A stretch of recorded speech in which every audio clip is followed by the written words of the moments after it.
Hello everyone, the chemistry আনটোল্ডের পক্ষ থেকে আমি সত্যজিৎ মহাজন সবাইকে স্বাগত জানাচ্ছি। তো রসায়ন প্রথম পত্রের তৃতীয় অধ্যায়, ইন্টারমিডিয়েট রসায়ন প্রথম পত্রের তৃতীয় অধ্যায়, যেটা মৌলের পর্যাবৃত্ত ধর্ম রাসায়নিক বন্ধন, এটাকে আমি দুইটা সেগমেন্টে বিভক্ত করেছি। একটা হচ্ছে মৌলের পর্যাবৃত্ত ধর্ম আর একটা হচ্ছে রাসায়নিক বন্ধন। তো আমি আজকে তোমাদের রাসায়নিক বন্ধনের উপর কিছু ভিডিও আপলোড দেওয়ার চেষ্টা করব আজকে থেকে। তো রাসায়নিক বন্ধন এই চ্যাপ্টার, এটা হচ্ছে মৌলের পর্যাবৃত্ত ধর্মের সাথে মানে ওই চ্যাপ্টারের একটা অংশ। এখান থেকে প্রায় একটা কোয়েশ্চেন মাস্ক থাকবে হাইব্রিডাইজেশনের উপর, বা ওইটার সাথে লিঙ্ক করে এই মৌলের পর্যাবৃত্ত ধর্মের সাথে আরও একটা থাকতে পারে। অর্থাৎ টোটাল এখানে 1.5 মানে একটা আর একটার অর্ধেক থাকবে। তো এটা সম্পর্কে, এই রাসায়নিক বন্ধন সম্পর্কে একদম ডিটেলস তোমাদের ধারণা থাকতে হবে। তো আমাদের প্রথমে জানতে হবে যে রাসায়নিক বন্ধন ব্যাপারটা কি, রাসায়নিক বন্ধন কেন ঘটে। তাহলে রাসায়নিক বন্ধন মূলত দুইটি পরমাণুসমূহের মধ্যে, দুই বা ততোধিক পরমাণুসমূহের মধ্যে ইলেকট্রন আদান প্রদান অথবা ইলেকট্রন শেয়ারের মাধ্যমে ওই পরমাণুসমূহ নিষ্ক্রিয় গ্যাসের ইলেকট্রন বিন্যাস লাভ করার উদ্দেশ্যে বা তাদের মধ্যকার স্থিতিশক্তি হ্রাসের উদ্দেশ্যে, স্থিতিশক্তি যত হ্রাস পাবে তত তারা স্থিতিশীল হবে। তাহলে স্থিতিশীলতা অর্জনের জন্য যে বন্ধনে আবদ্ধ হয় বা যে বন্ধনের মাধ্যমে তারা মৌল, অণু বা যৌগ গঠন করে, তাকে মূলত রাসায়নিক বন্ধন বলে। তাহলে রাসায়নিক বন্ধন করতে হলে তারা তিনটা জিনিস ফলো করতে হবে। একটা হচ্ছে মৌলসমূহের সর্বশেষ কক্ষপথের ইলেকট্রনের নিষ্ক্রিয় গ্যাসের ইলেকট্রন বিন্যাসটা লাভ করা। নিষ্ক্রিয় গ্যাসের ইলেকট্রন বিন্যাস মানে কি, হয় 8টা বা জোড় সংখ্যক ইলেকট্রন বিন্যাস থাকতে হবে তাদের, ঠিক আছে। আর হচ্ছে তাদের স্থিতিশক্তিটা হ্রাস পাওয়া। স্থিতিশক্তি যত হ্রাস পাবে মৌলসমূহ তত স্থিতিশীল বা স্টেবল থাকবে। যখন তারা অস্থিতিশীল থাকে তখন তাদের মধ্যে স্থিতিশক্তির পরিমাণ খুবই বেশি পরিমাণে থাকবে। যখন তারা আস্তে আস্তে স্থিতিশীলতার দিকে কনভার্ট হবে তখন তাদের স্থিতিশক্তি আস্তে আস্তে হ্রাস পেতে থাকবে। তাহলে তাদের স্থিতিশক্তি হ্রাস পেতে হবে এবং স্থিতিশীলতা বাড়তে হবে। এর মাধ্যমে, এর জন্যই তারা মূলত রাসায়নিক বন্ধন গঠন করে। তাইলে এটা আরেকটু ব্যাপারটা যদি আরেকটু এক্সপ্লেন করি, যেমন আমরা যদি সোডিয়াম এবং ক্লোরিন পরমাণু সম্পর্কে কল্পনা করি বা চিন্তা করি, তাহলে সোডিয়াম এবং ক্লোরিন পরমাণু সমূহ এখন অস্থিতিশীল। যখন পারমাণবিক অবস্থা থাকবে তখন তারা অস্থিতিশীল অবস্থা থাকবে। কেন? কারণ তাদের সর্ববহিঃস্থ ইলেকট্রন বিন্যাসে নিষ্ক্রিয় গ্যাসের ইলেকট্রন বিন্যাস নাই এবং তারা পারমাণবিক অবস্থায় রয়েছে। তাদের স্থিতিশক্তির পরিমাণ বেশি। স্থিতিশক্তির পরিমাণ যত বেশি হবে তখন ততই তারা অস্থিতিশীল হবে। তাহলে যখন একটা সোডিয়াম আর একটা ক্লোরিন ইলেকট্রন শেয়ার বা ইলেকট্রন আদান প্রদান, যেহেতু এটা ধাতু এবং অধাতু, তাহলে ইলেকট্রন আদান প্রদানে করবে। ইলেকট্রন আদান প্রদানের মাধ্যমে একটা অপরটার নিকটে আসবে, একটা অপরটার যখন কাছাকাছি আসবে, একটা অপরটার কাছাকাছি আসলে তখন তারা বন্ধনে আবদ্ধ হবে এবং তাদের স্মৃতিশক্তি আস্তে আস্তে কি হতে থাকবে, কমতে থাকবে। যতই কাছে আসবে ততই কমতে থাকবে। আবার কাছে আসার একটা লিমিট আছে, এর চেয়ে বেশি কাছে আসলে কিন্তু আবার বিকর্ষণ শুরু হয়ে যাবে, ঠিক আছে। তাহলে স্মৃতিশক্তির পরিমাণ যতই কমতে থাকবে ততই তাদের স্টেবিলিটি বাড়তে থাকবে বা স্থিতিশীলতা বাড়তে থাকবে, স্টেবিলিটি বাড়তে থাকবে। তাহলে এটা যদি আমি গ্রাফের মাধ্যমে উপস্থাপন করি, ব্যাপারটা কিরকম হচ্ছে, ধরো আমি একটা গ্রাফ কল্পনা করলাম যেটার এক্স এক্সিস আর ওয়াই এক্সিস কল্পনা করলাম। এটার এক্স এক্সিস বরাবর আমি রেডিয়াস কল্পনা করলাম। অর্থাৎ এই যে পরমাণুসমূহের ব্যাসার্ধ, পরমাণুসমূহের ব্যাসার্ধ বলতে পরমাণুসমূহের নিউক্লিয়াস, ইন্টারনিউক্লিয়ার ডিসটেন্স, দুইটা পরমাণুর নিউক্লিয়াসের মধ্যবর্তী দূরত্ব, ঠিক আছে। আর এদিকে যদি আমি স্থিতিশক্তি বা পটেনশিয়াল এনার্জি কাউন্ট করি, তাহলে এই গ্রাফটা হবে ঠিক অনেকটা এরকম, তাহলে যখন তারা ম্যাক্সিমাম ডিস্টেন্সে অবস্থান করবে, একটা অপরটার ইনফিনিটি ডিস্টেন্স, অসীম দূরত্ব, যেহেতু পরমাণু, তাদের ক্ষেত্রে অসীম দূরত্বটা হবে 6 সেন্টিমিটারের কাছাকাছি। পরমাণু সমূহ খুবই ক্ষুদ্র আকারে, তাহলে 6 সেন্টিমিটার মানে তাদের কাছে মানে অসীম ডিস্টেন্সের কাছাকাছি প্রায়। তাহলে ডিস্টেন্স যখন অসীম হবে, ইনফিনিটি হবে, তখন তাদের মধ্যকার কোনো তাদের স্থিতিশক্তিটা কীরকম হবে, তাদের মধ্যকার স্থিতিশক্তি বা পটেনশিয়াল এনার্জি হবে 0 এর কাছাকাছি। তারা যতই একটা অপরটার কাছাকাছি আসতে থাকবে, যতই একটা অপরটার নিকটে আসতে থাকবে, ততই তাদের স্মৃতিশক্তি আস্তে আস্তে আস্তে আস্তে আস্তে আস্তে হ্রাস পেতে থাকবে। হ্রাস পেতে পেতে এমন একটা পজিশন আসবে যখন স্মৃতিশক্তির পরিমাণ সর্বনিম্ন হয়, ইপি এখানে মিনিমাম হবে, পটেনশিয়াল এনার্জি সর্বনিম্ন হবে। এই যে পয়েন্টে আসলে পটেনশিয়াল এনার্জি সর্বনিম্ন হয়, দুইটা পরমাণু যতটুকু কাছাকাছি থাকলে তাদের মধ্যকার স্মৃতিশক্তি সর্বনিম্ন হবে, এই দূরত্বটা হচ্ছে বন্ধন দূরত্ব। এইটাকে আর নোট দ্বারা ডিনোট করা হয়, এটা হচ্ছে বন্ধন দূরত্ব, ঠিক আছে। আবার এর চেয়ে যখন কাছে আসতে থাকবে তখন কিন্তু দেখো স্থিতিশক্তির পরিমাণ বাড়তে থাকবে। তাহলে আমরা কি জানি, স্থিতিশক্তির পরিমাণ যতই কমবে স্টেবিলিটি বা স্থিতিশীলতা তত বাড়বে। যেহেতু পরমাণু সমূহ রাসায়নিক বন্ধনে আবদ্ধ হচ্ছে স্থিতিশীলতা অর্জনের জন্য, তাইলে তারা ওই মিনিমাম পটেনশিয়াল এনার্জি বা মিনিমাম স্মৃতিশক্তি প্রাপ্ত হওয়ার জন্য, মিনিমাম স্মৃতিশক্তি বহন করার জন্য বা বেশি স্টেবিলিটি অর্জন করার জন্য ওই আননোট ডিস্টেন্সে বন্ধন তৈরি করবে। সুতরাং এটাকে আমরা বন্ধন দূরত্ব বলবো। তাহলে দেখো, এই যে এখান থেকে এতটুকু পরিমাণ কাছাকাছি আসতেছে, এই বন্ধনটা এটা কি ধরনের বল? এটা হচ্ছে আকর্ষিক বল না, মানে একটা অপরটাকে আকর্ষণ করতেছে। কিন্তু এর চেয়ে যখন আরো কাছাকাছি আসবে তখন কি হবে? একটা অপরটা বিকর্ষিক হয়ে যাবে, একটা অপরটাকে বিকর্ষণ করবে, রিপালসিভ ফোর্স, এখানে বিকর্ষিক ফোর্স কার্যকর। তাহলে এটাই হচ্ছে মূলত রাসায়নিক বন্ধনের বেসিক কনসেপ্ট। তো এখানে রাসায়নিক বন্ধন গঠনের মূল উদ্দেশ্য হচ্ছে তাদের মধ্যকার স্থিতিশক্তি হ্রাস পাওয়া। পরমাণু মধ্যকার স্থিতিশক্তি যত হ্রাস পাবে ততই তারা স্থিতিশীল হবে। এবং আরেকটা ব্যাপার হচ্ছে তাদের সর্ববহিঃস্থস্তরের ইলেকট্রন বিন্যাস যাতে নিকটস্থ নিষ্ক্রিয় গ্যাসের ইলেকট্রন বিন্যাসের কনফিগারেশন অর্জন করতে পারে। অর্থাৎ এখানে নিকটস্থ নিষ্ক্রিয় গ্যাস অর্থাৎ সর্বশেষ কক্ষপথের 8টি ইলেকট্রন বা অষ্টকের নীতি মেনে চলতে পারে। এটার জন্যই মূলত রাসায়নিক বন্ধন সৃষ্টি হয়। এখন আমরা আসবো রাসায়নিক বন্ধনের শ্রেণীবিভাগ, যেটার উপর তোমাদের ডিটেলস ধারণা থাকতে হবে এবং প্রতিটা টপিক নিয়ে আলাদা আলাদা ক্লাস লেকচার ফলো করতে হবে। তাহলে দেখো, এটা হয়তো তোমরা বুঝতে পারছো, আমি আশা করছি তোমরা এটা খুব সুন্দর করে বুঝছো। তাহলে একটু নোট করবা, যেগুলো আমি মুখে বলতেছি থিওরিটিক্যাল জিনিসগুলো, এগুলোও একটু নোট করবা। তো এগুলো লিখলে ব্যাপারটা হচ্ছে ক্লাস ডিউরেশনটা বেড়ে যায়, কিন্তু আলটিমেটলি কোনো লাভ হয় না। তুমি ব্যাপারটা যখন বুঝতে পারবা তখন এটা মুখস্থ করতে হবে না, তখন তুমি এটা অটোমেটিক লিখতে পারবা। জিনিসটা আসলে কি, কেন স্থিতিশক্তি হ্রাস পাচ্ছে, কেন স্টেবিলিটি বাড়তেছে, এই ব্যাপারগুলো সম্পর্কে একটা আইডিয়া তৈরি হয়ে যাবে। এরপর আসো আমাদের রাসায়নিক বন্ধন সম্পর্কে, রাসায়নিক বন্ধনের শ্রেণীবিভাগ সম্পর্কে। তাহলে রাসায়নিক বন্ধনকে আমরা মূলত দুই ভাগে ভাগ করতে পারি। একটা হচ্ছে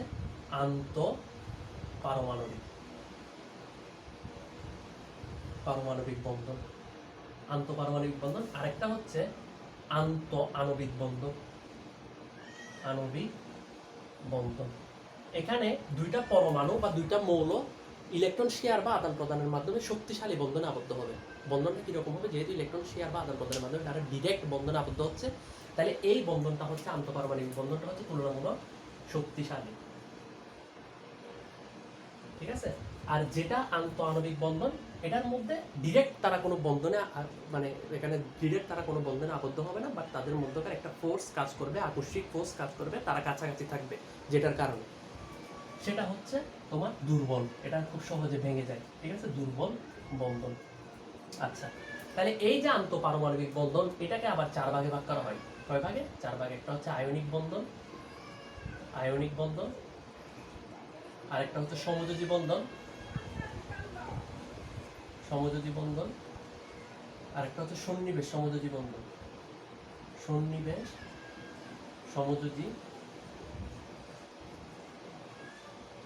বন্ধন, আরেকটা হচ্ছে ধাতব বন্ধন। তাইলে এখানে তোমাদের থেকে জানতে হবে যে আয়নিক বন্ধন কি। আয়নিক বন্ধন মানে হচ্ছে একটা ধাতব পরমাণু এবং একটা অধাতব পরমাণু পরস্পর ইলেকট্রন আদান প্রদানের মাধ্যমে যে শক্তিশালী বন্ধনে আবদ্ধ হয়, সেটাই হচ্ছে আয়নিক বন্ধন।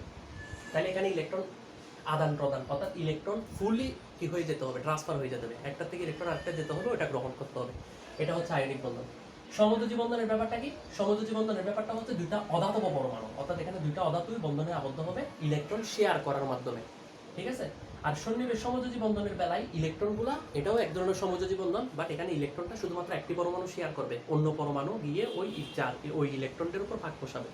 ঠিক আছে? তাহলে এখানে ইলেকট্রন দিবে শুধুমাত্র একটি পরমাণু, অন্য পরমাণু কিন্তু ওই ইলেকট্রনগুলো সমভাবে শেয়ার করবে, এটা হচ্ছে সন্নিবেশ সমযোজী বন্ধন। এরপরে ধাতব বন্ধন, ধাতব বিভিন্ন মৌলসমূহের মধ্যে যে বন্ধনটা ক্রিয়েট হয়, যে বন্ধনটা পরিলক্ষিত হয়, সেটা হচ্ছে ধাতব বন্ধন। আবার আন্তঃআণবিক, যেটা হচ্ছে ইন্টারমলিকিউলার বন্ড।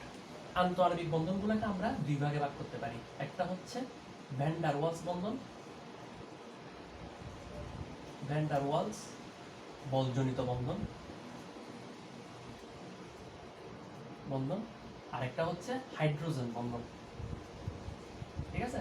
ভ্যান ডার ওয়ালস বলজনিত বন্ধন, এটা কিন্তু আবার 5 ভাগে ভাগ করা হয়, 5 টাইপস। এটা আয়ন ডাইপোল, আয়ন আবিষ্ট ডাইপোল আয়ন। ঠিক আছে? এই জাতীয় লন্ডন বল, এটাকে 5 ভাগে ভাগ করা হয়। এগুলো সম্পর্কে থিওরিটিক্যাল ব্যাখ্যা আমি পরবর্তী ক্লাসগুলোতে দিব। এরপরে হাইড্রোজেন বন্ধন, এটাকে 2 ভাগে ভাগ করা হয়। হাইড্রোজেন বন্ধন আবার 2 ভাগে বিভক্ত। কি? একটা হচ্ছে অন্তঃআণবিক হাইড্রোজেন বন্ধন, অর্থাৎ একটি অণুর মধ্যে অন্তঃআণবিক, আরেকটা হচ্ছে আন্তঃআণবিক হাইড্রোজেন বন্ধন। এখানে একটি অণুর সাথে অন্য অণুর যে বন্ধনে আবদ্ধ হয়, সেটা হচ্ছে আন্তঃআণবিক হাইড্রোজেন বন্ধন। ঠিক আছে? আচ্ছা, তাহলে এর পরবর্তী আমরা হাইড্রোজেন বন্ধনটা বুঝছি, ভ্যান ডার ওয়ালস বন্ধনটা বুঝছি। ভ্যান ডার ওয়ালস বন্ধন হচ্ছে একটি পরমাণু, যেমন ক্লোরিন পরমাণু অর্থাৎ অধাতব পরমাণু, এটা কখনো পারমাণবিক অবস্থায় থাকবে না, এটা অন্য একটা পরমাণুর সাথে সমযোজী বন্ধনে আবদ্ধ হয়ে ক্লোরিন গ্যাসে কনভার্ট হবে, ক্লোরিন গ্যাস। ক্লোরিন অণু। তাহলে এই যে ক্লোরিন অণুতে পরিণত হচ্ছে, এখানে ক্লোরিন অণু তো একটা থাকার কথা না, ক্লোরিন অণু লক্ষ লক্ষ হাজার হাজার কোটি কোটি, হাইড্রোজেন অণু লক্ষ লক্ষ হাজার হাজার কোটি কোটি থাকবে। তাহলে একটা ক্লোরিন অণুর সাথে আরেকটা ক্লোরিন অণু যে দুর্বল বল দ্বারা আকস্মিক হয়, দুর্বল বল দ্বারা আকর্ষিত হয়, বা দুর্বল বল এদের মধ্যে কাজ করে, এটাকে বলা হয় যে ভ্যান ডার ওয়ালস বন্ধন। ঠিক আছে, এটা van der Waals force, van der Waals force এখানে কাজ করে, এটাকে ভ্যান ডার ওয়ালস বলজনিত বন্ধন বলা হয়। এরপরে হাইড্রোজেন বন্ধন ব্যাপারটা কি? হাইড্রোজেন বন্ধন হচ্ছে হাইড্রোজেন এবং অধিক তড়িৎ ঋণাত্মক ছোট আকারের পরমাণু যেমন অক্সিজেন, নাইট্রোজেন, ক্লোরিন, অধিক তড়িৎ ঋণাত্মক হাই ইলেকট্রোনেগেটিভ, ছোট আকারে ছোট হইতে হবে। এই হাইড্রোজেন এবং অধিক তড়িৎ ঋণাত্মক ছোট আকারের পরমাণুর মধ্যে যে বন্ধনটা সৃষ্টি হয় সেটা হচ্ছে হাইড্রোজেন বন্ধন। এটা দুই ধরনের হতে পারে, অন্ত আণবিক একটি অণুর মধ্যে, অথবা আন্ত আণবিক একটি অণুর সাথে আরেকটা অণু। ঠিক আছে, এটা হচ্ছে হাইড্রোজেন বন্ধন। এবার আমাদের আসতে হবে যে এরপর আমরা আর কি কি জানতে হবে আসলে এই অধ্যায়ে বা এই সেগমেন্টে, রাসায়নিক বন্ধন সেগমেন্টে। এরপরে আমাদের আয়নিক বন্ধন সম্পর্কে একটা ডিটেইলস ধারণা লাগবে। আয়নিক বন্ধনে কি কি জানতে হবে, আয়নিক বন্ধন কিভাবে গঠিত হচ্ছে। ঠিক আছে, আয়নিক বন্ধনে আয়নিক যৌগ কিভাবে গঠিত হচ্ছে, আয়নিক বন্ধন তাহলে কিভাবে আয়নিক যৌগ গঠিত হবে এটা সম্পর্কে আমি হালকা বলেছি, তবে এটা সম্পর্কে আরেকটু ডিটেইলস জানতে হবে কিভাবে আয়নিক যৌগ গঠিত হয়। আচ্ছা, এটা গেল। এরপরে হচ্ছে আয়নিক যৌগ গঠনের সত্যগুলা কি কি, তাহলে সত্য সমূহ জানতে হবে। আয়নিক যৌগ গঠনের সত্য সমূহ, আয়নিক যৌগ গঠনের শর্ত সমূহ। এরপরে আসবে আয়নিক যৌগের ভৌত এবং রাসায়নিক ধর্মাবলী। আয়নিক যৌগের ভৌত ও রাসায়নিক ধর্মাবলী, ভৌত ও রাসায়নিক ধর্মাবলী। তাহলে আয়নিক যৌগ যে ভৌত এবং রাসায়নিক ধর্ম ফলো করতেছে বা যে ক্যারেক্টারিস্টিকগুলো তারা এক্সপ্রেস করে সেগুলো সম্পর্কে তোমার ডিটেইলস ধারণা লাগবে। এরপরে হচ্ছে আয়নিক বন্ধন যে গঠিত হচ্ছে, যৌগগুলো কি 100% আয়নিক? না, কিছু যৌগ 100% আয়নিক না, আবার কিছু যৌগ 100% আয়নিক হতে পারে। তাহলে 100% আয়নিক না কেন? হয়তো তাদের ক্যারেক্টারিস্টিক বা ধর্মের বিচ্যুতি ঘটতেছে, তার বন্ধনে বিচ্যুতি ঘটতেছে। কোন দিকে কনভার্ট হচ্ছে? তারা সমযোজীর দিকে কনভার্ট হচ্ছে। তাহলে এই যে আয়নিক যৌগগুলো সমযোজী বৈশিষ্ট্যগুলো কেন প্রকাশ পাচ্ছে, এটার উপর একটা নিয়ম আছে, সেটা হচ্ছে ফাজানের ল। তো ফাজানের, বিজ্ঞানী ফাজান এই নিয়মটা বের করেছেন বা নিয়মগুলো বলেছেন, সেটা হচ্ছে ফাজানের নিয়ম। তাহলে ফাজানের নিয়ম মানে কি? ফাজানের নিয়মের মাধ্যমে তুমি বুঝবা যে একটা আয়নিক যৌগ কতটা সমযোজী বৈশিষ্ট্য দেখাবে। তাহলে এটা হচ্ছে আয়নিক যৌগের সমযোজী বৈশিষ্ট্য, সমযোজী বৈশিষ্ট্য। তাহলে একটা আয়নিক যৌগ কতটা সমযোজী বৈশিষ্ট্য দেখাবে এটা তোমার থেকে জানতে হবে ফাজানের নিয়মের মাধ্যমে। গেল আয়নিক বন্ধন। এবার আয়নিক বন্ধন যাওয়ার পর আমাদের থেকে সমযোজী বন্ধন নিয়ে ধারণা থাকতে হবে। সমযোজী বন্ধনেরও ঠিক একইভাবে কিভাবে সমযোজী বন্ধনগুলো গঠিত হয়, সমযোজী বন্ধনের প্রকারভেদ জানতে হবে। তাহলে সমযোজী বন্ধনের প্রকারভেদ, তারপরে হচ্ছে সমযোজী বন্ধনটা তোমার থেকে ক্লিয়ারলি এক্সপ্লেইন করার জন্য যে থিওরিগুলো এখানে আছে, তোমাদের বইয়ে আছে মনে হয় দুইটা থিওরি, একটা হচ্ছে ভ্যালেন্স বন্ধন থিওরি বা যোজনী বন্ধন মতবাদ, যোজনী বন্ধন মতবাদ বা ভ্যালেন্স বন্ড থিওরি, ভিভিটি বলা হয়। আরেকটা হচ্ছে VSEPR theory, valence shell electron pair repulsion theory. অর্থাৎ যোজ্যতা স্তরের ইলেকট্রন পেয়ার মানে ইলেকট্রন যুগলের মধ্যে যে বিকর্ষণটা কাজ করে সেটার উপর একটা থিওরিটিক্যাল ব্যাখ্যা রয়েছে, সেই থিওরিটিক্যাল ব্যাখ্যাটা জানতে হবে। এরপরে সবচেয়ে ইম্পর্টেন্ট টপিক হাইব্রিডাইজেশনটা জানতে হবে। হাইব্রিডাইজেশন সম্পর্কে তোমাদের থেকে ডিটেলস ধারণা থাকতে হবে। তাইলে এটা গেল বিএসিপিআর, তোমাদের মলিকিউলার অরবিটাল থিওরি বা এমওটি এটা নাই, তাহলে এটা বাদ। এই তিনটা আছে, এই তিনটা সম্পর্কে ডিটেলস ধারণা লাগবে। এরপরে সন্নিবেশ সমযোজী বন্ধন। সন্নিবেশ সমযোজী বন্ধনের ক্ষেত্রে আমি কি বলেছি, সবগুলো ইলেকট্রন অর্থাৎ দুইটা মৌলের মধ্যে ইলেকট্রন শুধুমাত্র একটি পরমাণু এখানে কি প্রদান করবে। তাহলে এই যে সন্নিবেশ সমযোজী বন্ধনের মাধ্যমে কি যৌগ গঠিত হয়, জটিল যৌগ গঠিত হয়। ডি ব্লক মৌলগুলা জটিল যৌগ গঠন করে। এই জটিল যৌগগুলা তোমাদের থেকে কি করতে হবে, জটিল যৌগগুলোর গঠন সম্পর্কে আমি এখানে আলোচনা করবো, সন্নিবেশ সমযোজী বন্ধন পড়ানোর ক্ষেত্রে আলোচনা করবো। এরপরে ধাতব বন্ধন, যা একটু হালকা বেসিক, এটা তেমন একটা কঠিন কিছু নাই, রাসায়নিক তেমন একটা পরিবর্তন নাই, তো এদের ধর্মগুলো সম্পর্কে হালকা জানলে হয়ে যাবে। ভ্যান ডার ওয়ালস বলজনিত বন্ধনের 5টা টাইপের মধ্যে 5টা টাইপগুলো আসলে কি, এই জিনিসগুলো তোমাদের হালকা থিওরিটিক্যাল ধারণা থাকতে হবে। ক আর খ নম্বর এটা আসতে পারে। তাহলে ভ্যান ডার ওয়ালস বলজনিত বন্ধন সময় 5টা প্রকারভেদ, এগুলো হালকা জানতে হবে। এরপরে হাইড্রোজেন বন্ধন দুইটা প্রকারভেদ, আন্তঃআণবিক, অন্তঃআণবিক আর আন্তঃআণবিক, এই দুইটা সম্পর্কে জানতে হবে এবং হাইড্রোজেন বন্ধন কেন জীবজগতের জন্য গুরুত্বপূর্ণ এই ব্যাপারটা সম্পর্কে জানতে হবে। ঠিক আছে, তাহলে আমি যদি একদম প্রথম থেকে বলি, তোমাদের প্রথমে রাসায়নিক বন্ধন কাকে বলে, কেন রাসায়নিক বন্ধন গঠিত হচ্ছে, গ্রাফের মাধ্যমে উপস্থাপন করাটা আমি প্রথমে দেখিয়ে দিয়েছি। এরপরে রাসায়নিক বন্ধনে দুইটা প্রকারভেদ, আন্তঃপারমাণবিক, অন্তঃপারমাণবিক আর আন্তঃপারমাণবিক এবং আন্তঃআণবিক বন্ধন। তাহলে আন্তঃপারমাণবিক বন্ধনটা হচ্ছে শক্তিশালী আর আন্তঃআণবিক বন্ধনটা হচ্ছে দুর্বল বন্ধন। তাহলে এই আন্তঃপারমাণবিক বন্ধনে চারটা প্রকারভেদ, এই চারটা প্রকারভেদের মাধ্যমে যোজনী বন্ধন মতবাদ, আয়নিক বন্ধন সম্পর্কে তুমি প্রথমে কি কি ধারণা থাকতো এগুলো লিখছি। আর সমযোজী বন্ধন ক্ষেত্রে যোজনী বন্ধন মতবাদ, হাইব্রিডাইজেশন বের করার নিয়ম, এটা ইকুয়েশন পড়াই দিব। এখানে জ্যামিতি কিভাবে বের করবা, আকৃতি কিভাবে বের করবা, বন্ধন কোণ কিভাবে বের করবা, কার কিভাবে বন্ধন কোণের পরিবর্তন হবে, বন্ধন কোণের হাইব্রিডাইজেশনের উপর নির্ভর, আবার সেন্ট্রাল অ্যাটম বা কেন্দ্রীয় পরমাণুর ইলেকট্রোনেগেটিভিটির উপর ডিপেন্ড করে বন্ধন কোণ কিভাবে আলাদা হবে। এই ব্যাপারগুলো সম্পর্কে এই সমযোজী বন্ধনের মতবাদগুলো পড়ানোর সময় আমি একদম ক্লিয়ার একটা ধারণা তোমাদের থেকে তৈরি করে দিব তোমাদের জন্য। এরপরে সন্নিবেশ সমযোজী বন্ধন, যেখানে ডি ব্লকের জটিল যৌগ কিভাবে তৈরি হচ্ছে এটা সম্পর্কে তুমি জানতে পারো। ধাতব বন্ধন হালকা ধারণা থাকলে হবে, এটা থেকে কোয়েশ্চেন থাকলেও গ নাম্বারে একটা থিওরিটিক্যাল কোয়েশ্চেন আসতে পারে। এরপরে ভ্যান ডার ওয়ালস বন্ধন, এখানে ককওয়ের জন্য খুব ইম্পর্টেন্ট। হাইড্রোজেন বন্ধন দুইবার, আর হাইড্রোজেন বন্ধনে কেন গুরুত্বপূর্ণ এটা জানতে হবে। আর এই আয়নিক বন্ধনগুলো এইভাবে এই যেখানে যা বলছে আর কি, ফাজানের নিয়ম, আয়নিক যৌগের সমযোজী বৈশিষ্ট্য, আচ্ছা তাহলে এখানে হতে পারে না সমযোজী যৌগের আবার আয়নিক বৈশিষ্ট্য দেখাইতে পারে না। সমযোজী যৌগের আয়নিক বৈশিষ্ট্য দেখায়, এটা কি, এটা কেন, কোন নিয়মে ব্যাখ্যা করবে, এটা হচ্ছে dipole moment. Dipole moment, dipole moment মানে কি, সমযোজী যৌগের আয়নিক বৈশিষ্ট্য। এটা একদম ডাইপোল মোমেন্টটা আমরা এমনি মুখস্থ করে বলে ফেলি, এই ইলেকট্রোনেগেটিভিটির পার্থক্য 0.5 থেকে 1.9 এর মধ্যে হয়ে গেলে এই ডাইপোল মোমেন্ট তৈরি হবে, পোলার আয়ন তৈরি হবে। কিন্তু না, এটা ভেক্টর কোয়ান্টিটি, কোনটার মধ্যে তৈরি হবে, কোনটার মধ্যে তৈরি হবে না, কোনটার মধ্যে কত শক্তিশালী হবে, এই ব্যাপারগুলো আমি একদম ডিরেকশন সহ ডিটেলস এক্সপ্লেন করবো। ডাইপোল মোমেন্ট সমযোজী যৌগের আয়নিক বৈশিষ্ট্য। তাহলে সমযোজী যৌগের আয়নিক বৈশিষ্ট্য হলে মৌলসমূহ আস্তে আস্তে কি হতে থাকবে, যেহেতু আয়নিক যৌগগুলো শক্তিশালী তাদের গণনাঙ্ক স্ফুটনাঙ্ক আস্তে আস্তে বাড়তে থাকবে। ঠিক আছে, দ্রাব্যতাও আস্তে আস্তে বাড়তে থাকবে। আর এই যে আয়নিক যৌগ সমযোজী বৈশিষ্ট্য, তাহলে আয়নিক যৌগগুলো সমযোজীর দিকে কনভার্ট হচ্ছে, তাহলে গণনাঙ্ক স্ফুটনাঙ্ক আস্তে আস্তে কমতে থাকবে, কারণ আয়নিক যৌগগুলো শক্তিশালী বন্ধন, গণনাঙ্ক স্ফুটনাঙ্ক বেশি। আবার আয়নিক যৌগগুলো দ্রাব্যতা, দ্রবীভূত, পানিতে দ্রবীভূত হয়, পানিতে যেহেতু পোলার আয়ন সৃষ্টি হচ্ছে বা ডাইপোল মোমেন্ট আছে পানির। তাহলে এই যে দ্রবীভূত হওয়ার, তাহলে এটা আয়নিক যৌগ যদি সমযোজীর দিকে কনভার্ট হয়ে যায়, তাহলে দ্রবীভূত হওয়ার ক্রমটা আস্তে আস্তে কনভার্ট হয়ে যাবে, মানে দুর্বল হয়ে যাবে, দ্রবীভূত হওয়ার ক্রম আস্তে আস্তে হ্রাস পেতে থাকবে। এই ব্যাপারগুলো একদম তোমাদের থেকে বিভিন্ন যৌগের মধ্যে ক্লিয়ারলি তোমার থেকে ধারণা থাকতে হবে, নাহলে তুমি এমসিকিউ সলভ করতে পারবে না। তুমি এটা থিওরিটিক্যালি হয়তো মুখস্থ করে গেলে থিওরি লিখে দিতে পারলা, কিন্তু এটা সম্পর্কে তোমার ডিটেলস ধারণা না থাকলে তুমি এটা থেকে যে এমসিকিউগুলো আসবে সেগুলো ধারণা পেতে পারবে না।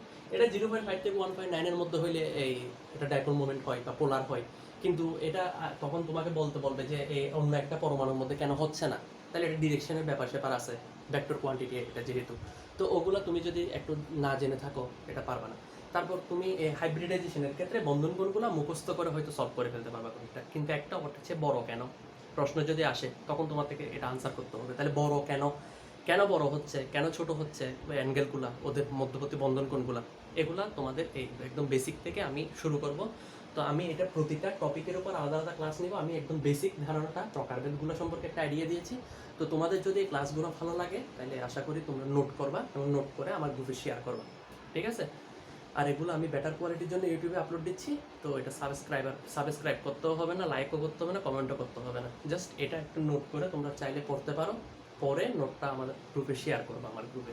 আর কারো যদি ইচ্ছা হয় যে বন্ধু বান্ধবের জন্য উপকৃত হবে ব্যাপারটা, তাইলে তারা ফ্রেন্ডদের মেনশন করতে পারো বা ফ্রেন্ডদের ইনভাইট করতে পারো। ধন্যবাদ সবাই।